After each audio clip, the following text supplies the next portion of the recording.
Hi అండి. Good morning. ఎలా ఉన్నారు అందరూ? బాగున్నారా? నేనైతే ఈరోజు దొండకాయ కర్రీ చేస్తున్నానండి. చాలా సింపుల్ పద్ధతిలో ఎవరైనా చేసేలాగానే చేస్తున్నాను. మొదటిగా కళాయి పెట్టి స్టవ్ వెలిగించి కళాయి పెట్టి పచ్చిమిర్చి, ఉల్లిపాయ వేసేయాలి. అందులోనే పసుపు కూడా వేసేయాలండి. చాలా ఈజీగా చేసేయచ్చు. పసుపు ఒక స్పూను, సాల్ట్ ఒక 2 స్పూన్లు వేసేయాలండి. మనం ముక్కలకు తగ్గట్టు ఎంతైతే సరిపోతుందో చూసి వేసేయాలి. ఈ విధంగా పసుపు, ఉప్పు అన్నీ వేశాక ఫ్రై అవ్వాలండి. ఫ్రై అయ్యాక దొండకాయ ముక్కలు వేసేయడము. చాలా సింపుల్ అండి, చాలా సింపుల్, చాలా టేస్టీ కూడా. ఇలా ఫ్రై చేయాలండి కలుపుతూ. ఇప్పుడు మూత పెట్టాలండి. మూత పెట్టడం వలన ముక్కలు మెత్తగా అవుతాయి, మంచిగా ఫ్రై కూడా అవుతాయి అన్నమాట. కర్రీ మంచిగా ఉంటుంది, అందుకే మూత పెట్టి మళ్ళీ కలపాలండి. ఇలా మగ్గుతాయి అన్నమాట. మళ్ళీ ఒక 2 మినిట్స్ మూత పెట్టాలి. ఇలా మూత పెట్టి మళ్ళీ ఒక 2 మినిట్స్ అయ్యాక మంచి కలపాలి. చూడండి, దొండకాయ ముక్కలు మెత్తగా అయిపోయాయి. ఇలా ఫ్రై చేయాలండి. ఇప్పుడు మంచిగా ఫ్రై అవుతుంది. చూడండి, ముక్కలు మెత్తబడ్డాయి, అలాగే ఫ్రై కూడా అవుతుంది. ఈ విధంగా మనము ఇప్పుడు మూత పెట్టకుండానే ఫ్రై చేయాలండి. స్టవ్ సిమ్లోనే ఉంచాలండి, ఎందుకంటే అడుగున అంటుతుంది కాబట్టి. ఇంకా బ్రౌన్ కలర్ వచ్చే వరకు మనము చక్కగా కలుపుతూ ఫ్రై చేయాలి. చూడండి, ఒకవైపు అయితే రైస్ పెట్టానండి, రైస్ కూడా అయిపోతుంది, ఉడికిపోతుంది.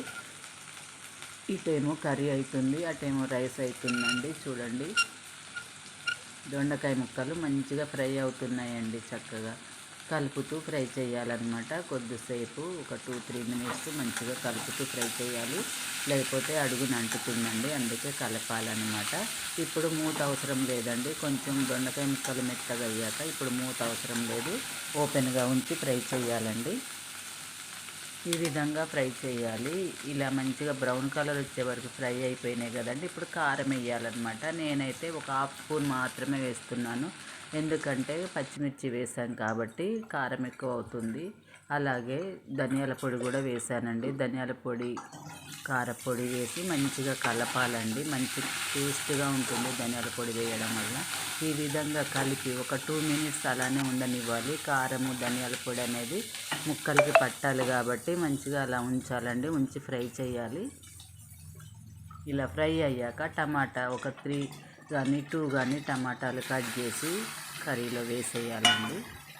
టమాటా వేయటం వల్ల మంచిగా గ్రేవ్గా ఉంటుంది, కర్రీ కూడా చాలా టేస్ట్గా ఉంటుందండి. ఇలా టమాటా వేసి కొంచెం కలపాలండి. కలిపి ఒక 2 మినిట్స్ మూత పెట్టాలండి. మూత పెట్టడం వల్ల టమాటా ముక్కలు అనేవి మంచిగా ఉడుకుతాయి అన్నమాట.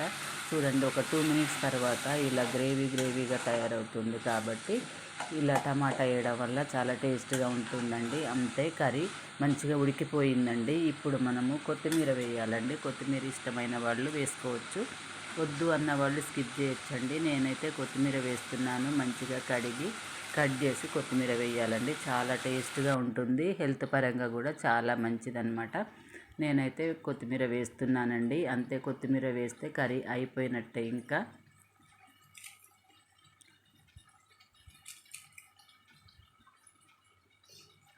ఈ విధంగా కొత్తిమీర వేసి మళ్ళీ కలపాలండి కర్రీ అంతా.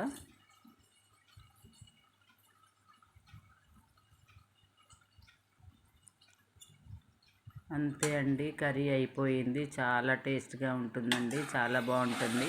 ఈ వీడియో నచ్చితే మీరు ఒకసారి ట్రై చేయండి. నా ఛానల్ని సబ్స్క్రైబ్ చేయండి, ఒక లైక్ చేయండి ఫ్రెండ్స్. ఎలా ఉందో కామెంట్ చేయండి. చూడండి, చాలా బాగుంటుంది, చాలా టేస్ట్గా ఉంటుంది. వీడియో అంతా చివరి వరకు చూసినందుకు థ్యాంక్ యూ ఫర్ వాచింగ్ అండి. ఇప్పుడు ఎలా ఉందో టేస్ట్ చేస్తాను చూడండి.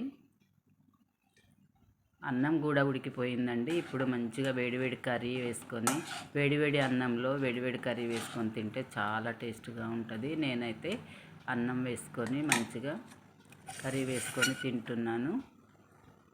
చాలా బాగుంటుందండి. ఒకసారి మీరు ట్రై చేయండి. నా వీడియో ఎలా ఉందో కామెంట్ చేయటం మాత్రం మర్చిపోకండి ఫ్రెండ్స్. వీడియో అంతా చూసినందుకు thank you for watching. Please subscribe. వేడివేడిగా ఉందండి, రైస్ కాలుతుంది.